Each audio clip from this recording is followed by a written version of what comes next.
달빛 아래 사연 한수 채널 구독자 여러분, 오늘도 시청해주셔서 감사합니다.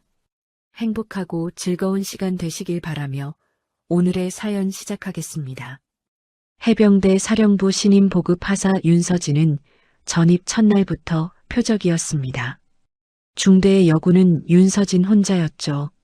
실수 하나가 여군은 원래 안 된다로 번질 걸 알기에 윤서진은 서류 한 장도 2번씩 확인했어요. 목소리 톤도 낮추고 웃지도 않았습니다. 그런데 그 조심성이 오히려 재수 없다는 말로 돌아왔죠. 아침 점호 때 윤서진이 복장을 정돈하며 서 있으면 누군가는 너무 빳빳하게 군다고 수군댔어요. 반대로 조금이라도 편한 자세를 취하면 여군은 기강이 없다는 말이 돌았습니다. 어떻게 해도 틀린 존재가 되는 기분이었죠. 중령 장교 최강욱은 올해 해병대에서 굴러온 인물이었어요. 해병대 선배 장교들 밑에서 전투부대 정체성을 자랑처럼 배웠고 젊을 때는 그 자부심이 힘이 됐습니다. 하지만 시간이 지나며 그 자부심은 내가 옳다로 굳었고 여군은 최강욱이 믿는 세계를 흔드는 존재가 됐죠. 최강욱에게 여군은 전투력 약화의 상징이었고 안전만 추구하는 존재였습니다. 전입신고 자리에서 최강욱은 대놓고 말했어요. 보급? 여군? 결국 안전한 자리만 찾는 거지. 그 말에 옆에 서 있던 중이가 어색하게 웃었고 윤서진은 그 웃음이 동조인지 난처함인지 구분할 수 없었습니다. 윤서진은 담담하게 보급은 전투 유지입니다라고 답했지만 최강욱은 코웃음을 쳤죠. 말은 그럴싸하게 하네. 근데 진짜 총알 날아오면 어떻게 할 건데? 윤서진은 대답하지 않았어요. 대답하면 말대꾸가 되고 침묵하면 인정이 되는 구조였으니까요. 주변 간부들은 말리지 않았습니다. 회식 라인, 기수 라인, 상급자 평판이 더 무서웠으니까요. 윤서진은 이미 느꼈죠. 공식 계급보다 비공식 네트워크가 먼저 움직이는 곳이라는 걸요. 복도를 지날 때마다 시선이 따라붙었고 식당에서도 자리가 자연스럽게 비어 있었습니다. 누군가는 친절하게 굴었지만 그 친절은 늘 다른 사람들의 눈치를 보고 난 뒤였어요. 하사님, 여기 앉으세요라고 말하는 하사의 눈빛에는 미안함과 경계가 동시에 담겨 있었죠. 윤서진은 그 자리에 앉으면서도 자신이 이 사람에게 부담이 된다는 걸 알았습니다. 친절을 베푼 대가로 그 하사도 여군 편 든다는 낙인을 받을 테니까요. 첫 주 윤서진은 보급창 정리와 탄약 관련 서류 인수인계를 맡았어요. 문제는 시설이었습니다. 여군 탈의 공간이 애초에 제대로 구분되지 않아 윤서진은 늘 눈치를 보며 시간대를 피해 움직였죠. 샤워실은 간이 칸막이 하나로 나뉘어 있었고 화장실은 남녀 공용 표시만 붙어 있을 뿐 구조는 그대로였습니다. 잠깐 쉬는 공간도 남성 기본값으로 돌아갔어요. 작은 불편이 하루 종일 쌓이며 윤서진은 피로해졌습니다. 옷을 갈아입으려면 20분을 기다려야 했고 샤워는 새벽 5시 반이나 밤 11시 이후에만 가능했죠. 하지만 그 피로를 드러내는 순간 여군은 이래서 안 된다는 말이 돌아올 걸 알았습니다. 그 틈을 최강욱이 찔렀죠. 여군은 이런 것도 못 버티냐? 그 정도 말도 못 받아치면 야전 못 가. 겉으론 농담이지만 실은 적응 시험이었어요. 윤서진이 불쾌함을 표현하면 예민하다가 되고 참으면 경계가 무너져 더 큰 치매로 이어지는 구조였습니다. 최강욱은 회의 중간에 여군 체력 기준이 낮으니까 전체 수준이 떨어진다는 말을 던졌고 윤서진이 같은 자리에 있는데도 저 친구라고 지칭하며 3인칭으로 이야기했어요. 윤서진은 딱 그 경계선에서 버텼죠. 웃지도 않고 화내지도 않고 그저 업무만 정확히 처리했습니다. 하지만 그 침묵이 오히려 최강욱을 자극했어요. 말대꾸도 안 하네. 기가 죽었나? 어느 날 오후 최강욱은 보급창고 앞에서 윤서진을 불러 세웠습니다. 하사, 탄약 재고 보고서 어디 갔어? 윤서진이 어제 제출했습니다라고 답하자 최강욱은 내가 못 봤으면 안 한 거야라고 쏘아붙였죠. 윤서진은 다시 한번 보고서를 출력해서 들고 갔습니다. 최강욱은 그 서류를 받아들고도 이런 식으로 일하면 부대 전체가 피곤해진다고 중얼거렸어요. 그날 오후 간부 회의실 앞 복도에서 최강욱은 윤서진을 멈춰 세웠습니다. 윤서진이 보급 결산 보고서를 들고 지나가며 중령님, 보급 결산 검토 요청드립니다라고 말하자 최강욱이 주변 간부들 앞에서 비웃었어요. 니 애미가 쓰리스타? 웃기고 자빠졌네. 윤서진이 그런 말 한 적 없습니다라고 차분히 말하는 순간 최강욱의 손이 올라갔죠. 뺨이 돌아가며 시야가 흔들렸습니다. 귀에서 윙소리가 났고 입안에 쇠맛이 돌았어요. 서류가 바닥에 흩어졌죠. 복도는 얼어붙었고 누군가가 조용히 핸드폰을 내렸습니다. 찍었다가 들키면 끝장이기 때문이죠. 윤서진은 피가 올라오는 얼굴로도 더 무서운 걸 느꼈어요. 폭행보다 이걸 없던 일로 만들 구조가 이미 작동하고 있었습니다. 최강욱은 태연하게 정신 차려라고 말하고 돌아섰고 주변 간부들은 시선을 피했습니다. 윤서진은 바닥에 흩어진 서류를 주우며 손이 떨리는 걸 느꼈어요. 분노가 아니라 두려움이었습니다. 이 순간이 기록될까 아니면 영영 사라질까?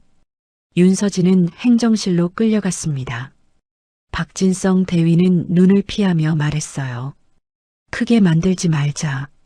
부대 이미지가 있다.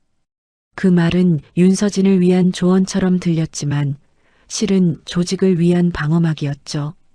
박진성 대위는 서류를 뒤적이며 내가 먼저 보고 절차를 안 지켰다는 식으로 말을 돌렸습니다. 중령님께 직접 가지 말고 나한테 먼저 보고했어야지. 그러니까 이런 오해가 생기는 거야. 윤서진은 입술을 깨물었어요. 오해가 아니라 폭행인데 절차 문제로 포장되고 있었습니다. 누군가는 더 노골적으로 말했어요. 전입하자마자 사고 치면 너 인사고가 끝장난다. 그 말은 협박이 아니라 현실 조언처럼 들렸습니다. 행정실 안에는 3명의 간부가 더 있었지만 아무도 윤서진 편을 들지 않았죠. 한 명은 창밖을 보고 있었고 다른 한 명은 커피를 마시며 요즘 애들은 참을성이 없어다고 중얼거렸습니다. 윤서진은 그 순간 깨달았어요. 소수자의 고립이 여기서 터진다는 걸요. 편이 없습니다. 도와주면 나까지 위험이라는 공기가 모두를 침묵시키는 구조였죠. 박진성 대위는 윤서진에게 물 한 잔을 건네며 진정하고 생각해봐. 중령님도 요즘 스트레스가 많으셔. 내가 좀 이해해주면 안 될까? 라고 말했습니다. 윤서진은 그 물잔을 받아들지 않았어요. 이해할 게 아니라 기록해야 할 일입니다라고 말하자 박진성 대위의 표정이 굳어졌습니다. 하사, 지금 뭐 하는 거야? 부대 전체를 적으로 돌리고 싶어? 그 말에 윤서진은 차갑게 웃었죠. 제가 적을 만든 게 아닙니다. 이미 저는 혼자였어요. 윤서진은 결심했습니다. 어머니에게 전화하지 않기로요. 엄마가 별이냐 아니냐의 싸움으로 만들고 싶지 않았습니다. 윤서진이 원하는 건 복수가 아니라 기록으로 남겨 다시는 반복되지 않게 하는 것이었죠. 행정실을 나온 윤서진은 숙소로 돌아가지 않았어요. 부대 뒤편 벤치에 앉아 조용히 개인 핸드폰을 꺼냈습니다. 손은 여전히 떨렸지만 화면을 켜는 순간만큼은 확신이 섰어요. 국방감찰 고충 라인에 연결했습니다. 전화는 3번 신호음이 울린 뒤 연결됐어요. 국방부 감찰 고충센터입니다. 윤서진은 말을 길게 하지 않았습니다. 공개 폭행, 다수 목격, 보복성 인사 우려, 시설 미비로 여군 고립, 증거 보전 요청. 통화는 짧았지만 문장은 정확했죠. 상담원은 윤서진의 소속과 계급, 사건 개요를 확인한 뒤 24시간 내 조사팀이 파견됩니다라고 답했습니다. 윤서진은 전화를 끊고 한동안 그 자리에 앉아 있었어요. 문제 제기자가 되더라도 이번에는 도망치지 않겠다는 선택이었습니다. 다음 날 분위기가 바뀌었습니다. 최강욱은 아무 일 없었다는 듯 근무를 섰고 박진성 대위는 윤서진이 업무 적응이 미숙하다는 평가를 흘렸어요. 부대 내 비공식 라인이 움직이며 윤서진에게 혼자 남는 상황을 만들었습니다. 회식에서 빠지고 정보 공유에서 빠지고 보급 업무 협조도 늦어졌죠. 윤서진이 보급 물자 배송 일정을 물어보면 나중에 알려줄게라는 답만 돌아왔습니다. 실제로는 이미 일정이 확정됐는데도요. 윤서진이 서류 오류를 낼 때까지 기다리는 분위기였어요. 소수자 구조의 전형이었습니다. 사소한 실수도 여군 전체의 문제로 과대표집되도록 압박하는 거죠. 최강욱은 은근히 몰아붙였어요. 여군 때문에 기준이 낮아진다고 말 나올까봐 걱정된다. 조회 시간에 전 부대원 앞에서 한 말이었습니다. 윤서진을 직접 지목하지는 않았지만 모두가 누구를 향한 말인지 알았죠. 전투강인함 규범을 독점한 기준으로 윤서진을 흔들었습니다. 그러면서도 겉으로는 말했어요. 나는 차별 안 한다. 공정하다. 공정이라는 말이 오히려 칼이 됐습니다. 같은 조건이 애초에 주어지지 않는데 같은 결과를 요구하는 방식이었으니까요. 윤서진은 새벽 5시 반에 일어나 샤워를 하고 밤 11시 넘어서야 잠들었습니다. 탈의실 사용 시간을 피하려면 그럴 수밖에 없었죠. 체력은 바닥났지만 그 피로를 드러내면 여군은 체력이 약하다는 증거가 될 뿐이었습니다. 윤서진은 악순환 속에서 견뎠어요. 하루하루가 전쟁터 같았습니다. 윤서진은 진술서를 쓰는 동안 2번이나 펜을 놓칠 뻔했어요. 손이 떨렸습니다. 고통보다 앞으로의 군 생활이 무서웠어요. 신고가 곧 조직 공격으로 해석되는 순간 개인은 집단의 적이 되니까요. 윤서진은 그걸 알고도 선택했습니다. 그래서 더 처절했죠. 진술서에는 날짜, 시간, 장소, 목격자, 발언 내용, 폭행 경위를 빠짐없이 적었어요. 감정은 최대한 배제하고 사실만 나열했습니다. 객관적이지 않다는 말을 들을 틈을 주지 않기 위해서였죠. 그때 부대는 뒤늦게 움직였습니다. 자체 조사로 종결원만한 합에 서로 오해 같은 문구가 오갔어요. 윤서진에게는 은근한 제안이 왔습니다. 보급 말고 행정 쪽으로 편하게 돌려주겠다. 겉으론 배려지만 실은 경력 병목이었죠. 안전한 자리로 몰아 경력을 쌓을 기회를 줄여버리는 구조였습니다. 윤서진은 그게 얼마나 교묘한 불이익인지 알았어요. 감사하지만 사양하겠습니다라고 답하자 박진성 대위는 고집 부리지 말고 잘 생각해봐라고 말했습니다. 그리고 정말로 5분이 흘렀습니다. 연병장 위로 헬기 소리가 깔렸습니다. 처음엔 훈련인 줄 알았어요. 하지만 헬기 2대가 동시에 고도를 낮추며 착륙 태세를 갖추자 부대 전체가 술렁이기 시작했죠. 설마 하는 순간 헬기 문이 열리고 사람들이 내렸습니다. 내리는 사람들은 총을 든 응징부대가 아니었어요. 감찰관, 법무관, 군사경찰, 인권 담당, 의무기록 담당이 동시에 움직이는 팀이었습니다. 그리고 현역 3스타들이 기능별로 동행했죠. 윤서진이 들은 말이 있었어요. 제도가 있어도 현장 신뢰가 관건이다. 오늘은 그 제도가 현장으로 내려왔습니다. 헬기에서 내린 첫 번째 인물은 인사참모부 3스타였고 2번째는 감찰 3스타였어요. 그들은 부대 정문을 거치지 않고 바로 연병장으로 걸어 들어왔습니다. 절차를 생략한 게 아니라 사전 통보 자체를 하지 않은 거였죠. 부대 지휘관조차 모르는 기습 투입이었습니다. 최강욱은 비웃음을 유지하려 했어요. 행정실 창문 너머로 헬기를 보며 과하게 난리치네라고 중얼거렸죠. 하지만 쓰리스타가 행정실 문을 열고 들어서는 순간 최강욱의 얼굴이 굳었습니다. 감찰 쓰리스타는 서류 한 장 펼쳐 보이지 않고 최강욱의 눈을 똑바로 보며 말했어요. 중령 최강욱, 지금부터 직무정지. 최강욱은 무슨 근거로라고 되물었지만 쓰리스타는 대꾸하지 않았습니다. 옆에 서 있던 법무관이 조사 영장을 내밀었죠. 박진성 대위, 증거 보전 방해 혐의로 분리조사.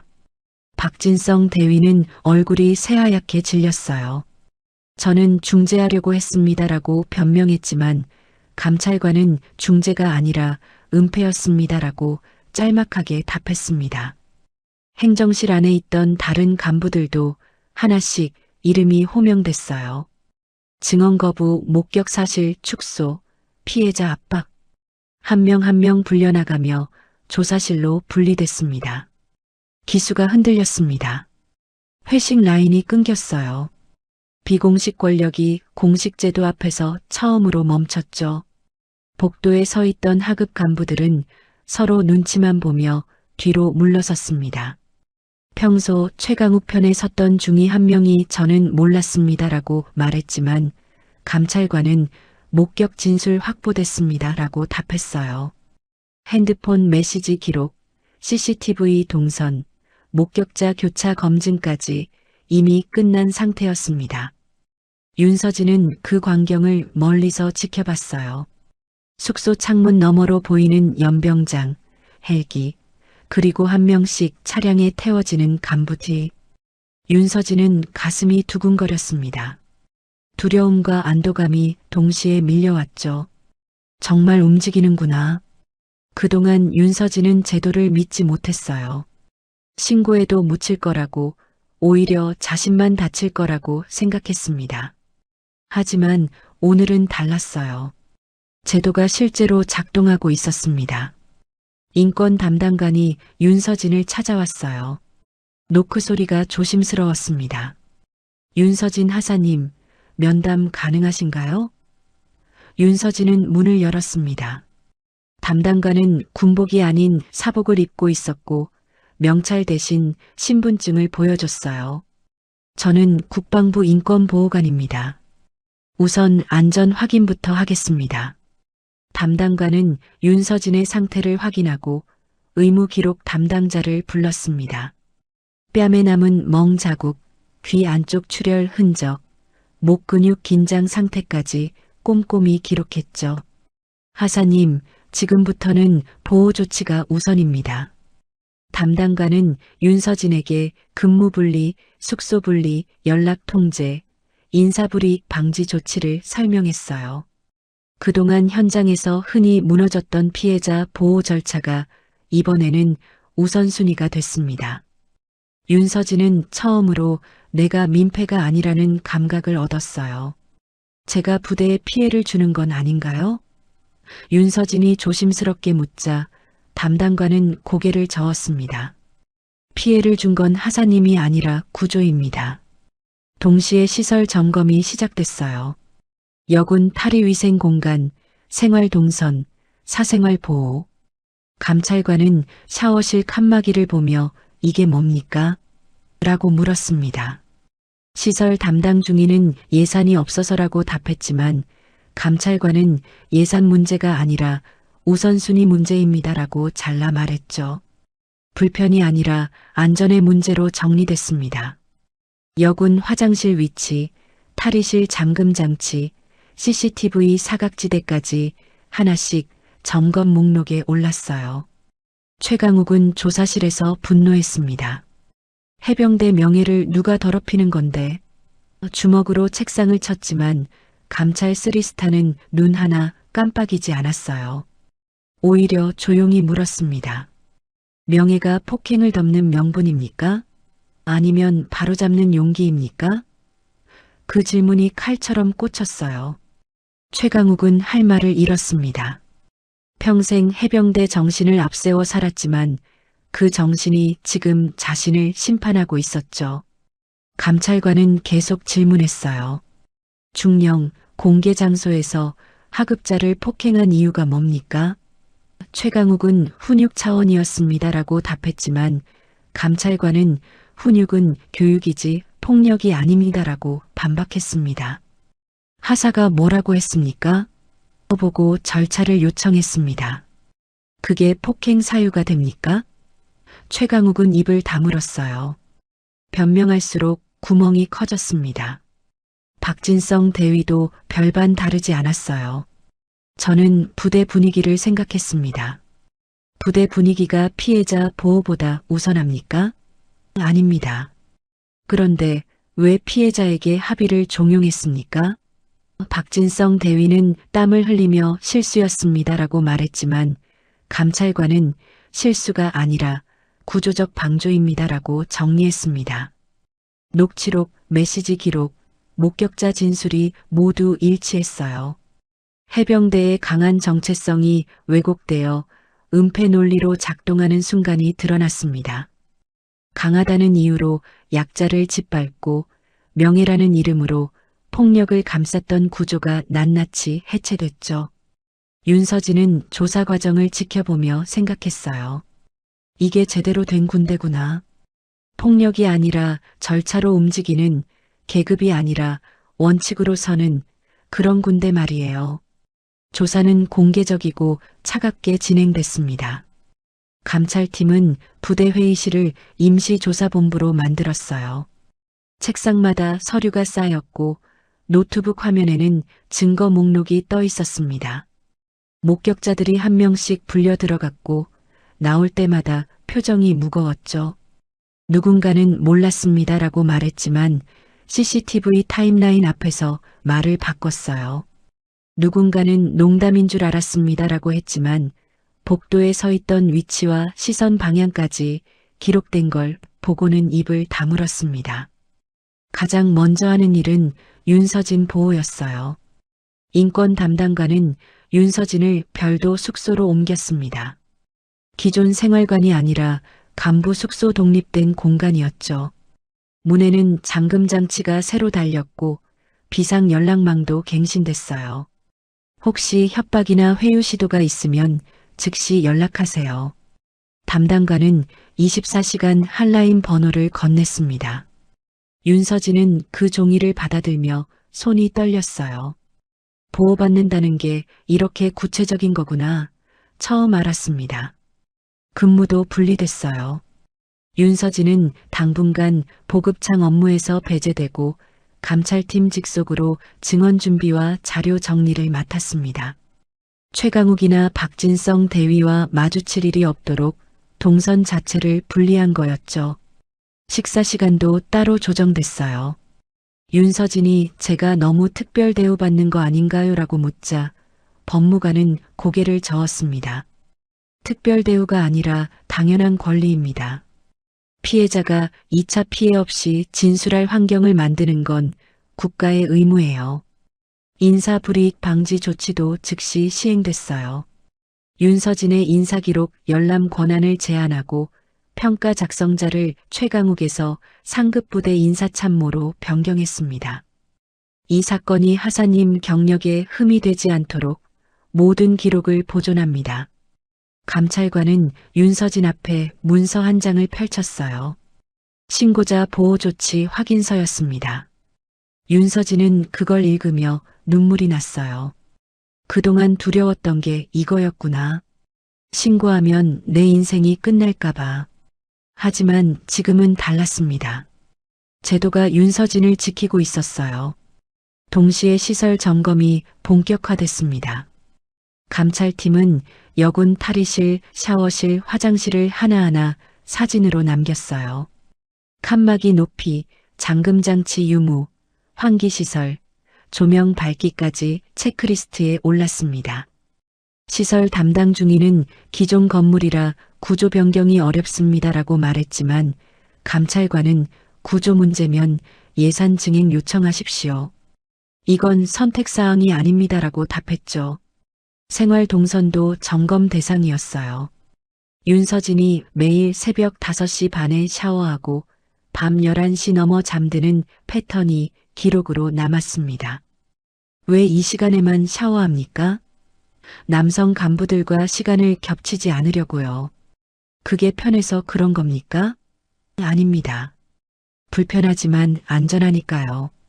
감찰관은 그 답변을 기록하며 이게 정상입니까? 라고 시설 담당자에게 물었어요. 담당자는 아무 말도 하지 못했습니다.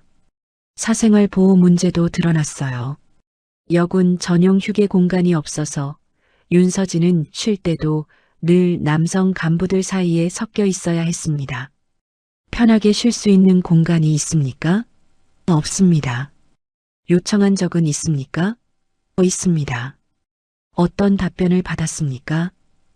예산이 없다고 들었습니다.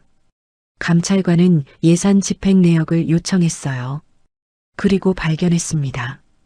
같은 분기에 간부 회식비와 체육시설 보수비는 집행됐지만 여군 시설 개선 요청은 보류로 처리돼 있었죠. 감찰관은 시설 담당 소령을 불렀습니다. 소령, 이게 우선순위가 맞습니까? 소령은 변명했어요. 회식은 사기 진작이고 체육시설은 전투력 유지입니다. 그럼 여군 안전은 뭡니까? 소령은 대답하지 못했어요. 감찰관은 차갑게 말했습니다. 안전이 사기와 전투력의 기본입니다. 우선순위를 다시 세우십시오. 윤서진은 처음으로 내가 민폐가 아니라는 느낌을 느꼈어요. 그동안 윤서진은 자신 때문에 부대가 불편해진다고 생각했습니다. 시설을 고치려면 돈이 들고 규정을 바꾸려면 절차가 복잡해지고 그래서 자신이 짐이 된다고 느꼈죠. 하지만 감찰관은 반대로 말했어요. 부대가 하사님을 제대로 받아들이지 못한 겁니다. 문제는 하사님이 아니라 구조예요. 그 말에 윤서진은 울컥했어요. 참았던 감정이 터져 나왔습니다. 저는 그냥 조용히 일하고 싶었어요. 문제 일으키고 싶지 않았고 특별 대우 받고 싶지도 않았어요. 그냥 똑같이 일하고 싶었는데 담당관은 윤서진의 어깨에 손을 얹었습니다. 하사님은 똑같이 일할 권리를 요구한 겁니다. 그건 특별한 게 아니에요. 당연한 거예요. 조사팀은 부대 전체 간부를 대상으로 면담을 진행했어요. 여군과 함께 근무하며 불편한 점이 있었습니까? 대부분은 없었습니다라고 답했지만 몇몇은 솔직하게 말했어요. 처음엔 어색했습니다. 뭘 조심해야 할지 몰랐고요. 그래서 어떻게 했습니까? 아예 안 엮이려고 했습니다. 말 걸지도 않고 같이 일하지도 않으려고요.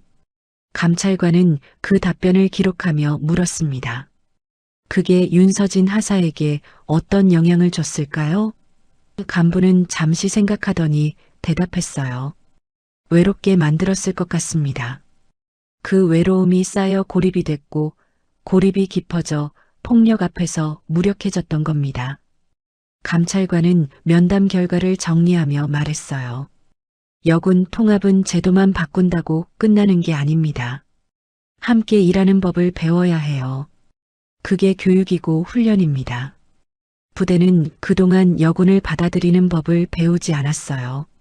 그냥 있으니까 받아들인 척했고 문제가 생기면 적응 못한 개인으로 돌렸죠. 그 구조가 오늘 드러났습니다. 저녁 윤서진은 새 숙소에서 혼자 저녁을 먹었어요. 도시락이었지만 처음으로 편하게 먹는 식사였습니다. 눈치 볼 사람도 시선 신경 쓸 일도 없었죠. 윤서진은 숟가락을 내려놓고 창밖을 봤어요. 연병장에는 여전히 헬기가 서 있었고 조사팀은 밤늦도록 불을 켜고 일했습니다. 나 하나 때문에 이렇게 많은 사람이 움직이는구나. 윤서진은 처음으로 생각했어요. 미안한 게 아니라 고마운 거라고. 조사 과정에서 더 큰 그림이 드러났습니다. 최강욱은 단순히 성차별적 시선만 가진 사람이 아니었어요. 감찰팀이 최강욱의 과거 근무 기록을 열람하면서 패턴이 보이기 시작했습니다. 지난 5년간 최강욱이 지휘관으로 있던 부대에서 여군 관련 고충 민원이 7건 접수됐지만 단 한 건도 정식 조사로 이어지지 않았어요. 모두 부대 내 자체 해결로 종결됐죠. 감찰관은 그 7건의 기록을 하나씩 펼쳤습니다. 첫 번째 사건, 이등병 김모 씨. 성희롱 발언 반복을 신고했지만 결론은 쌍방 오해였어요. 김모 씨는 한 달 뒤 자대 배치 없이 행정보급병으로 재배치됐고 6개월 만에 전역했습니다. 두 번째 사건, 일병 박모 씨. 탈의실 CCTV 사각지대에 불안을 호소했지만 예산 부족으로 보류됐어요. 박모 씨는 석 달 뒤 개인 사정으로 전출 신청을 냈고 기록에는 적응 미흡이라고 적혀 있었습니다. 세 번째 사건부터는 더 노골적이었어요. 상병 이모 씨는 회식 자리 성적 농담을 문제 삼았지만 최강욱은 군대 문화를 이해 못한다며 오히려 이모 씨에게 조직 적응 교육을 받게 했습니다. 이모 씨는 결국 정신과 상담 기록이 남았고 진급심사에서 탈락했죠. 네 번째, 다섯 번째, 여섯 번째 사건도 비슷했어요. 신고는 접수됐지만 조사는 형식적이었고 결론은 언제나 당사자 간 합의 또는 무혐의였습니다. 그리고 신고자는 어김없이 부대를 떠났어요. 감찰관은 최강욱 앞에 그 기록들을 쌓아놨습니다. 중령, 이게 우연입니까? 최강욱은 고개를 돌렸어요. 다 각자 사정이 있었습니다. 사정? 7명 모두 비슷한 사정이었습니까? 최강욱은 입을 다물었습니다. 감찰관은 계속 물었어요. 중령은 이 사건들을 어떻게 처리했습니까? 부대 내에서 조용히 해결했습니다. 조용히? 아니면 묻었습니까? 최강욱은 얼굴을 붉혔어요. 나는 부대를 지킨 겁니다. 사소한 일로 부대 이미지 망치고 싶지 않았어요. 감찰관은 차갑게 대답했습니다. 사소한 일이 아니라 반복된 구조적 문제였습니다. 중령이 지킨 건 부대가 아니라 가해 구조였어요. 그 말에 최강욱은 주먹을 쥐었지만 반박하지 못했습니다. 기록이 모든 걸 말하고 있었으니까요. 법무관은 최강욱의 관행을 정리했어요. 문제 제기를 조직 흔들기로 규정, 신고자를 적응 실패자로 낙인, 사건을 개인 간 갈등으로 축소, 비공식 압박으로 합의 유도, 신고자 인사불이익으로 본보기 살해와 이 5가지 패턴이 5년간 반복됐습니다. 최강욱은 그걸 부대 관리 능력이라고 믿었고 상급 부대는 민원 없는 모범 부대라며 최강욱을 좋게 평가했어요. 결과적으로 가해 구조가 보상받는 시스템이었죠. 여군 관련 고충도 늘 비슷했습니다. 예민하다, 적응 못한다, 분위기 깬다. 그리고 조용히 보직 이동, 조용히 낙인, 조용히 경력 단절. 감찰팀은 그 피해자들을 찾아 나섰어요. 7명 중 5명이 이미 전역했지만 3명은 연락이 닿았습니다. 그들은 조심스럽게 말했어요. 다시 떠올리고 싶지 않아요. 도움이 안 될 것 같아요. 이미 끝난 일인데 제 경력에 또 흠이 될까봐 무서워요. 담당관은 그들을 설득했습니다. 이번엔 다릅니다. 하사님 혼자가 아니에요. 제도가 함께 움직이고 있습니다. 그 말에 한 명이 마음을 열었어요. 전역한 상병 이모 씨였습니다. 저도 신고했었어요. 근데 아무도 안 믿어줬어요. 오히려 제가 이상한 사람 취급받았죠. 이모 씨는 떨리는 목소리로 당시 상황을 진술했습니다. 회식 자리에서 최강욱이 여자는 술자리가 전쟁터라며 술을 강요했고 거부하자 군인 정신이 없다고 질책했다는 내용이었어요. 그 뒤로 어떻게 됐습니까? 보직이 바뀌었어요. 원래 통신 쪽 일하고 싶었는데 갑자기 행정실로 보내졌죠.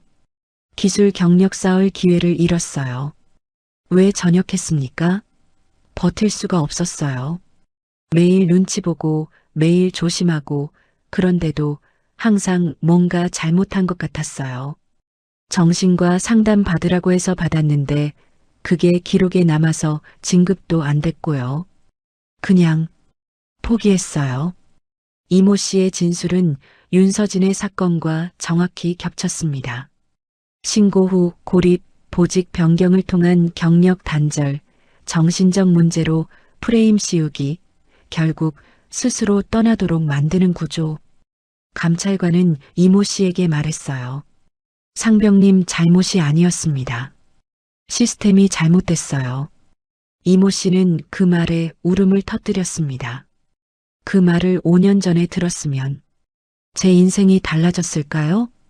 윤서진의 신고는 그 관행을 정면으로 충돌시켰어요. 이 싸움은 남녀 싸움이 아니라 권력과 규범과 평가 기준이 충돌하는 구조의 폭발이었습니다. 최강욱이 지켜온 조용한 부대는 사실 목소리 없는 부대였고 모범 부대는 감춰진 부대였죠. 윤서진은 그 침묵을 깼고 제도는 그 용기를 지켰습니다. 그리고 결정적 반전이 왔어요. 조사 사흘째 한 간부가 감찰팀을 찾아왔습니다. 6년차 대위 정민호였어요. 제가 증언하겠습니다. 정민호 대위는 떨리는 손으로 USB를 건넸습니다. 회식 자리 녹음 파일입니다. 최강욱 중령이 여군에 대해 어떻게 말하는지 다 담겨 있어요. 감찰관이 파일을 재생하자 최강욱의 목소리가 흘러나왔습니다. 여군? 그냥 숫자 채우기용이지. 진짜 전투에선 쓸모없어.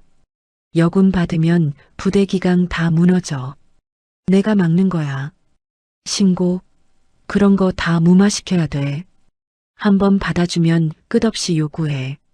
녹음은 10분 넘게 이어졌고 회식 자리마다 비슷한 발언이 반복됐어요. 정민호 대위는 고개를 숙였습니다. 저도 그 자리에 있었어요. 웃으면서 들었고 말리지도 않았어요. 공범입니다.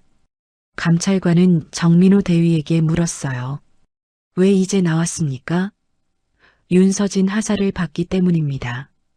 혼자 싸우는 걸 보면서 제가 너무 비겁했다고 느꼈어요. 이번에도 입 다물면 저는 평생 후회할 것 같았습니다. 정민호 대위의 증언은 결정적이었어요. 최강욱의 발언은 더 이상 실수나 순간적 감정이 아니라 조직적이고 지속적인 차별 구조였음이 명확해졌습니다. 윤서진은 그 녹음 파일을 들었어요. 담당관이 들으시겠습니까? 힘들 수도 있습니다라고 물었지만 윤서진은 고개를 끄덕였습니다. 파일을 듣는 동안 윤서진은 주먹을 쥐었어요. 분노보다는 확신이 들었습니다. 내가 예민한 게 아니었구나. 내가 적응 못한 게 아니었구나.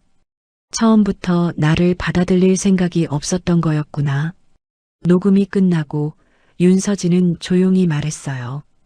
이 파일 교육 자료로 쓸 수 있을까요? 담당관이 놀라서 물었습니다. 교육 자료요? 네. 다른 부대 간부들이 들었으면 좋겠어요. 이게 얼마나 잘못된 건지, 이런 말이 어떤 결과를 만드는지 알았으면 합니다. 담당관은 윤서진을 바라보며 말했어요. 하사님은 정말 강하시네요. 윤서진은 쓴웃음을 지었습니다. 강한 게 아니라 더 이상 혼자가 아니라서요. 그리고 결정적 반전이 완성됐습니다. 조사 나흘째 감찰팀은 윤서진을 별도 면담실로 불렀어요. 인권보호관과 법무관이 함께 자리했고 테이블 위에는 윤서진이 제출한 신고서가 놓여 있었습니다.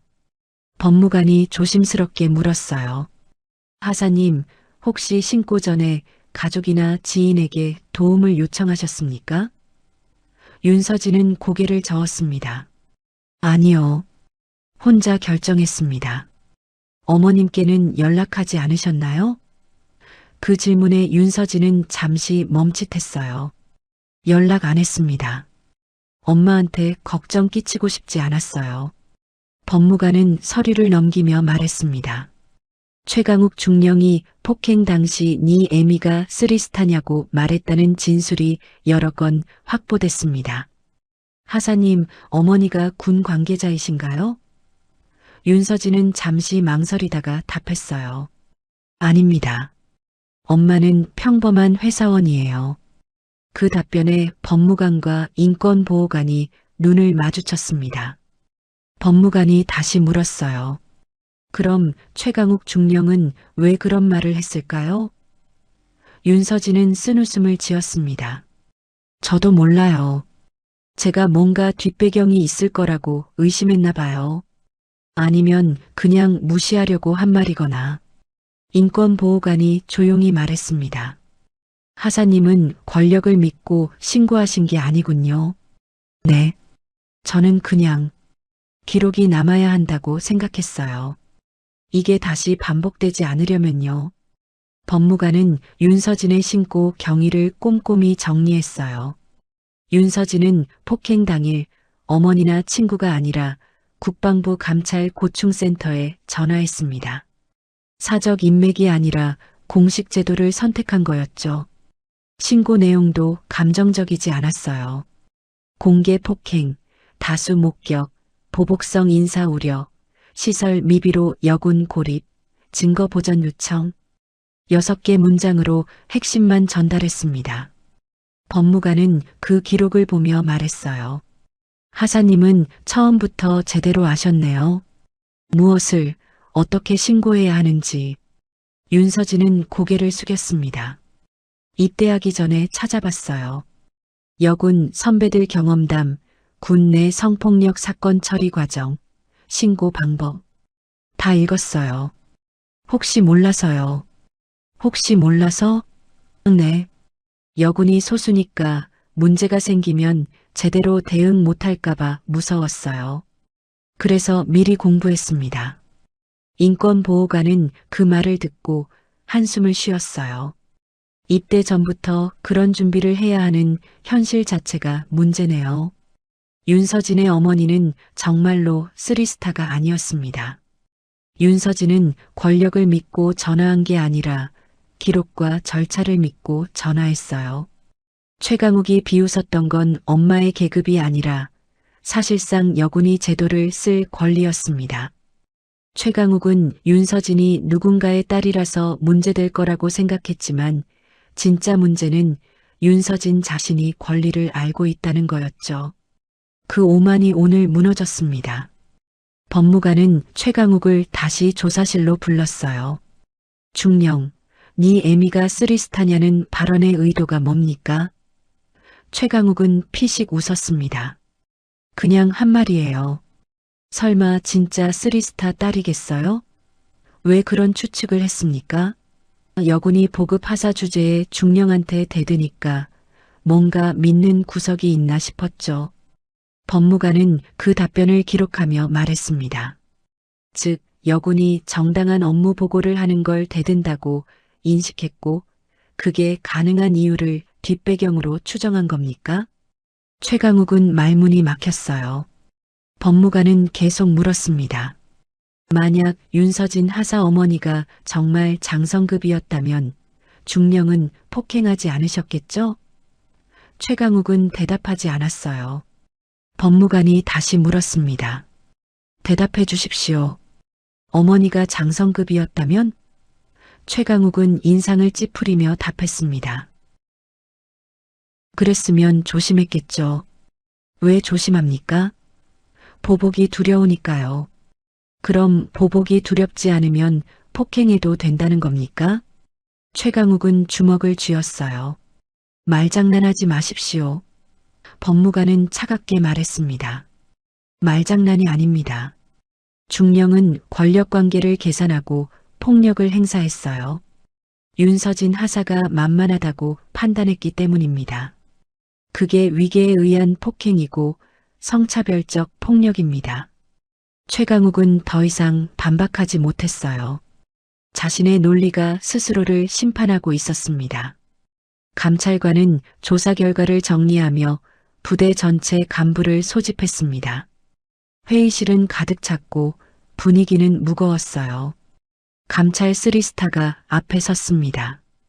이번 사건은 개인 일탈이 아닙니다. 구조적 문제입니다.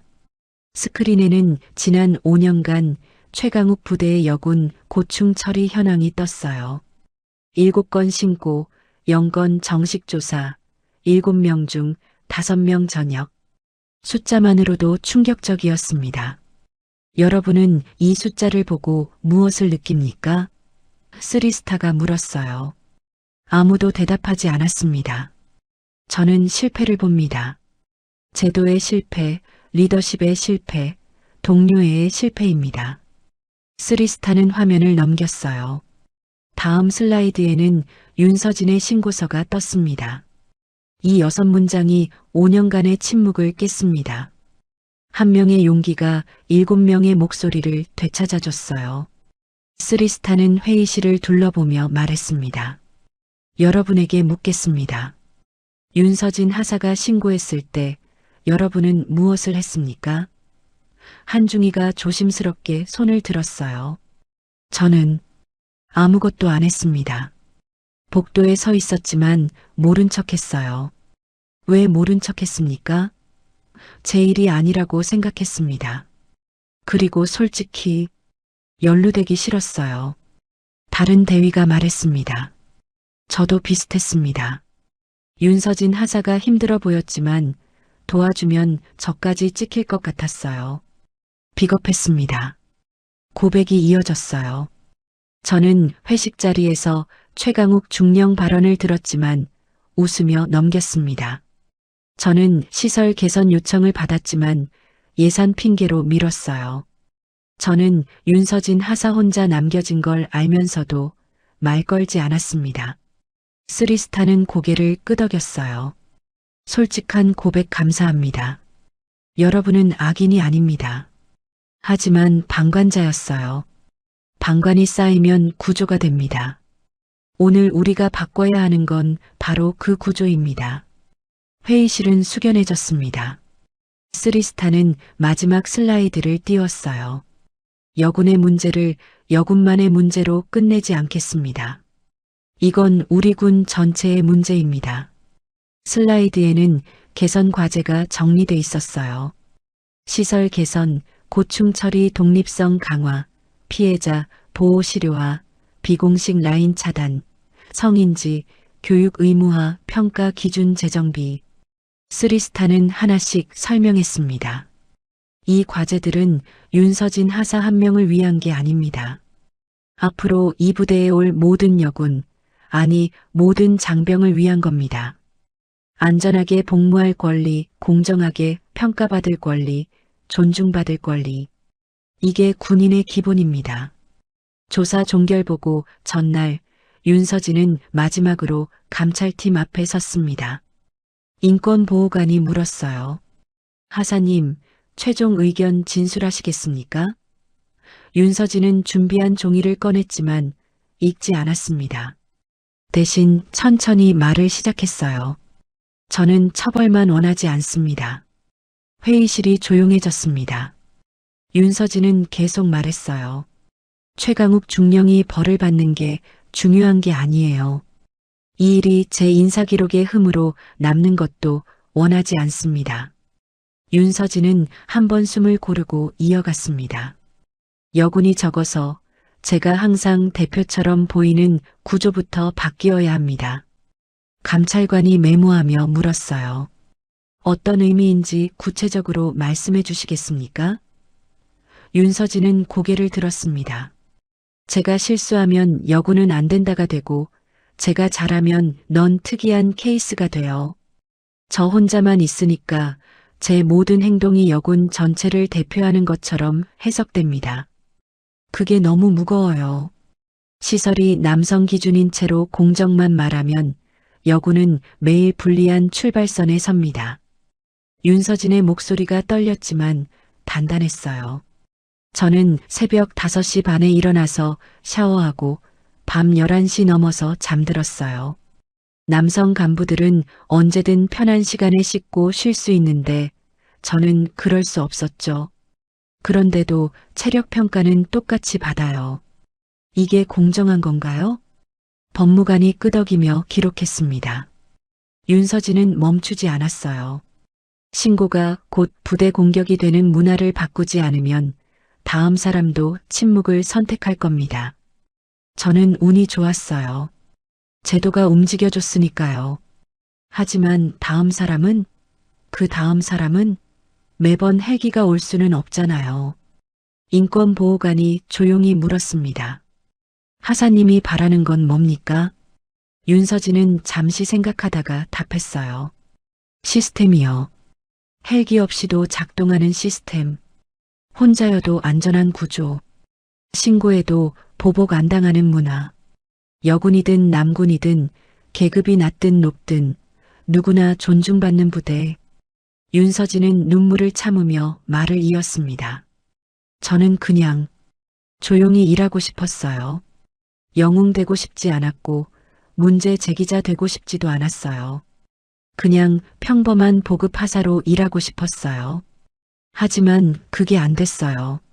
제가 여성이라서, 혼자라서, 지킬 사람이 없어 보여서, 그래서 만만해 보였나 봐요. 윤서진은 눈을 감았습니다. 다음 사람은 이런 선택 안 했으면 좋겠어요. 맞고 참든지, 신고하고 싸우든지 양자택일 말고요. 그냥 일만 하면 되는 부대였으면 좋겠습니다. 감찰팀은 윤서진의 진술을 조용히 들었어요.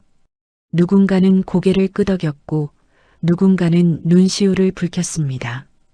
별 열쇠 3스타들은 한 명씩 짧게 결제했습니다.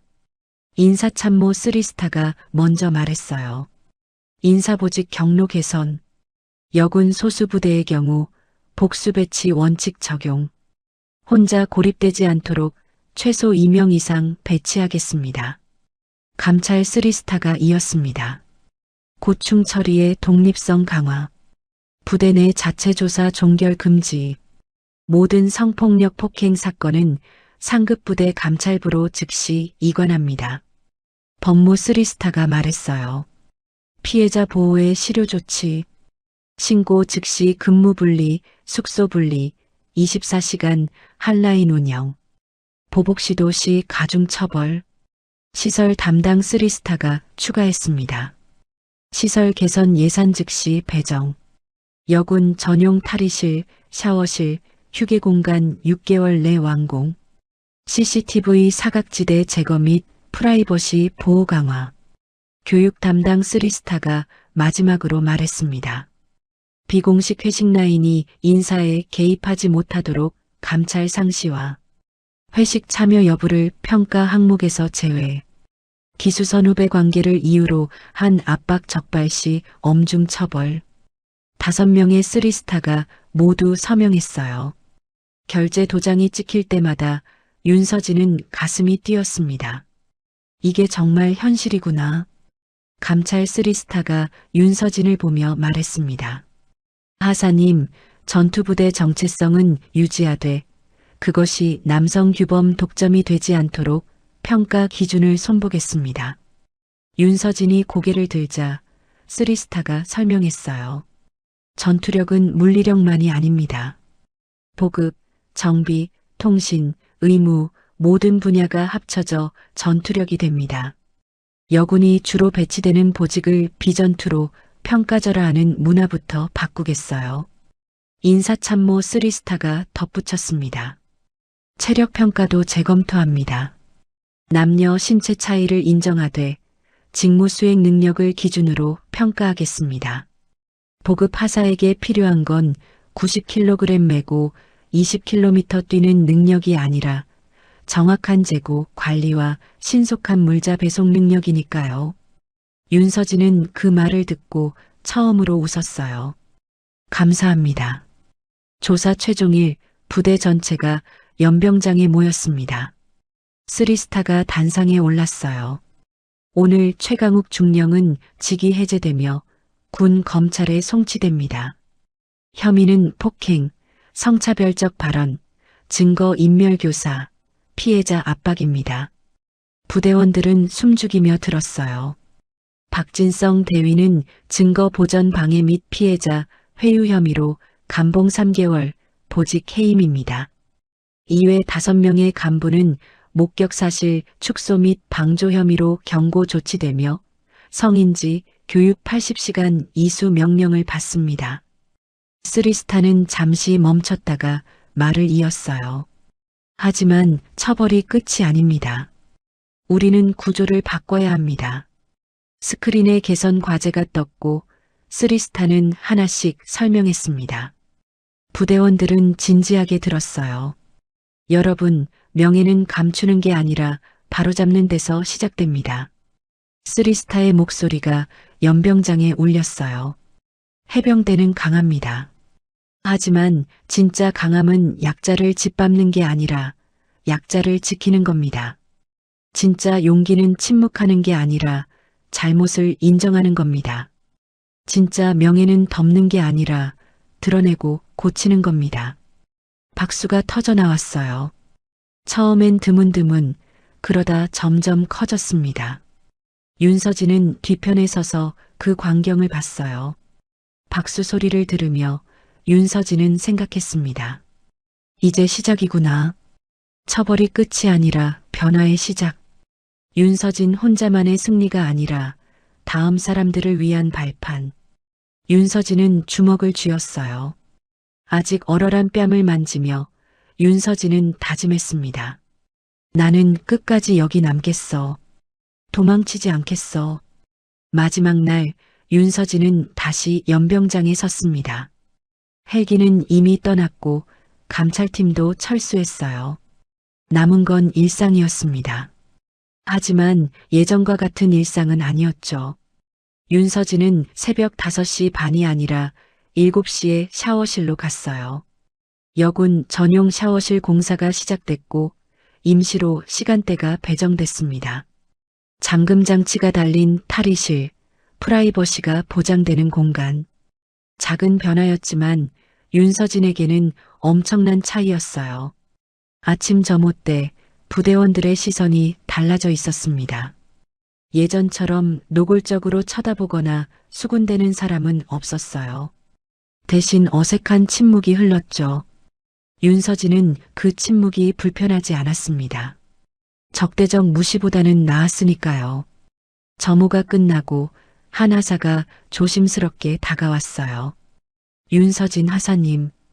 윤서진이 돌아보자 하사는 고개를 숙였습니다. 그때 복도에 있었어요.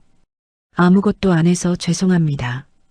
윤서진은 잠시 그 하사를 바라봤어요. 화를 낼 수도 괜찮다고 말할 수도 있었지만 윤서진은 다르게 답했습니다.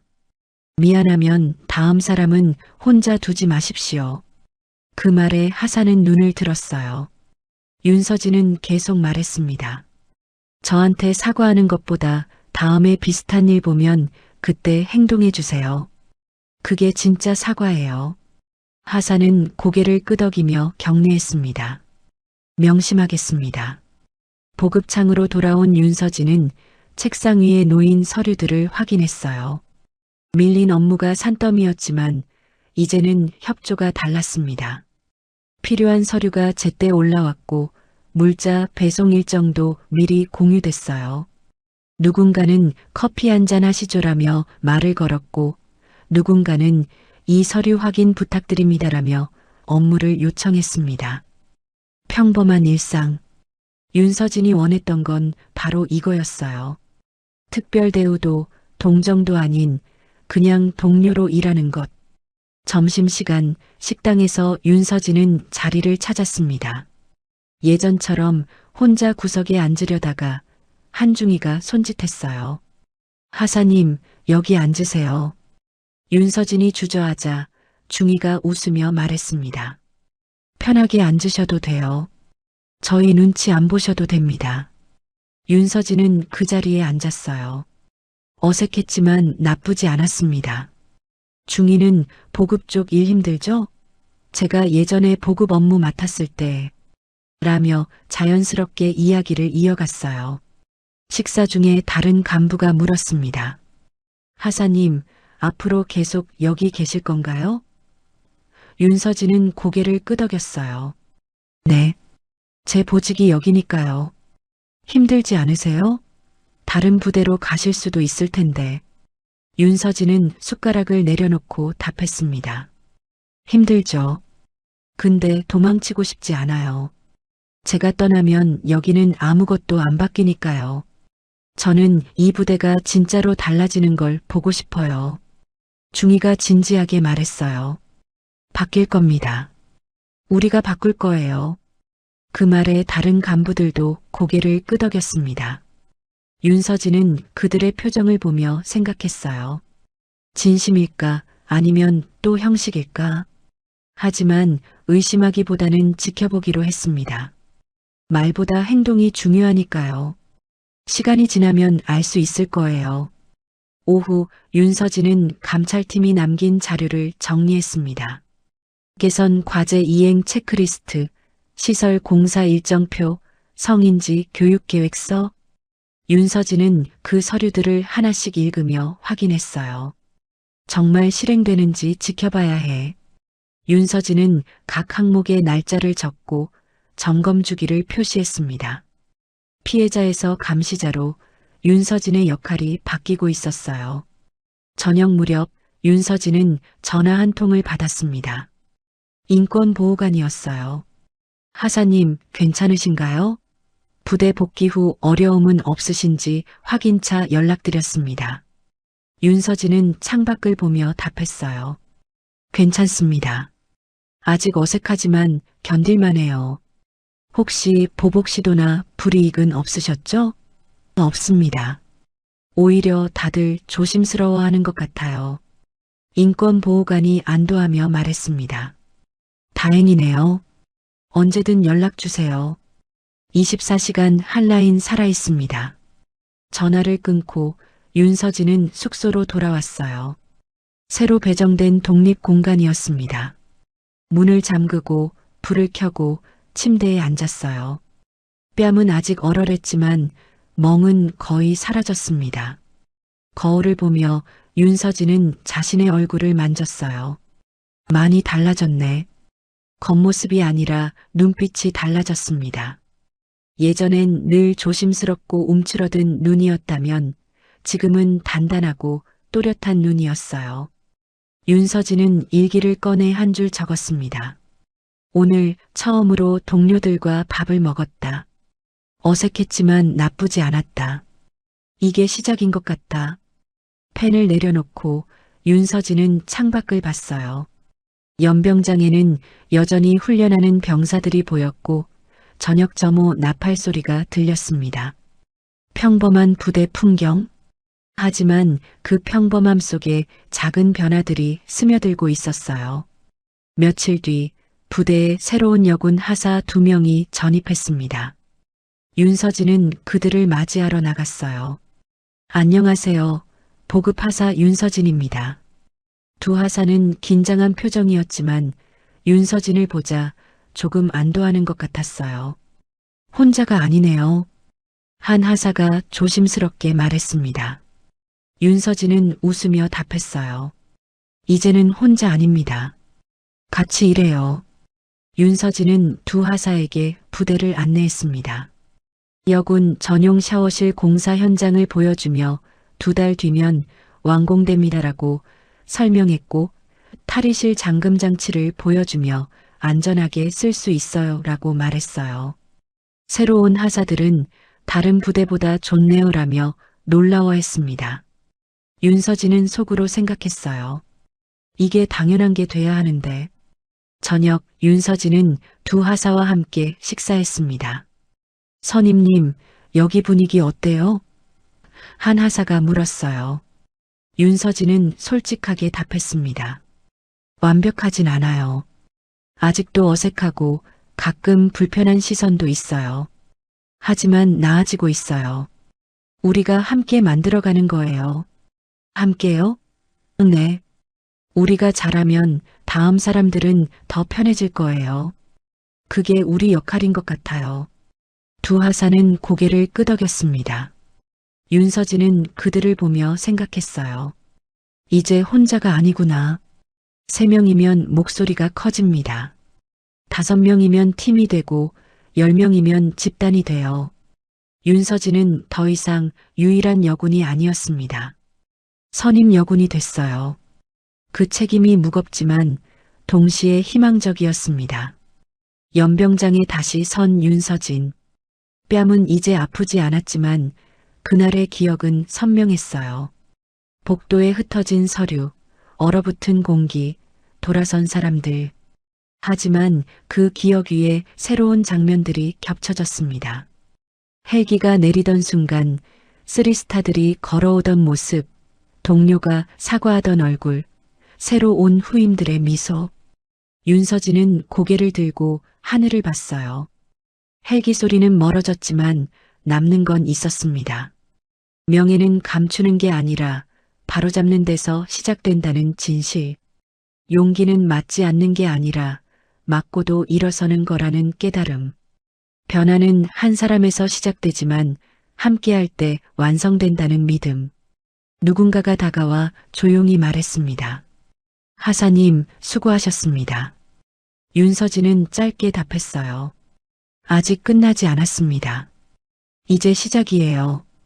그리고 다시 한번 다짐했습니다. 다음 사람은 혼자 두지 않겠어. 그 다짐이 연병장 위로 퍼져나갔고 바람을 타고 멀리 날아갔습니다. 윤서진의 싸움은 끝났지만 변화는 계속될 거예요. 오늘 여기서 이 부대에서 한 걸음씩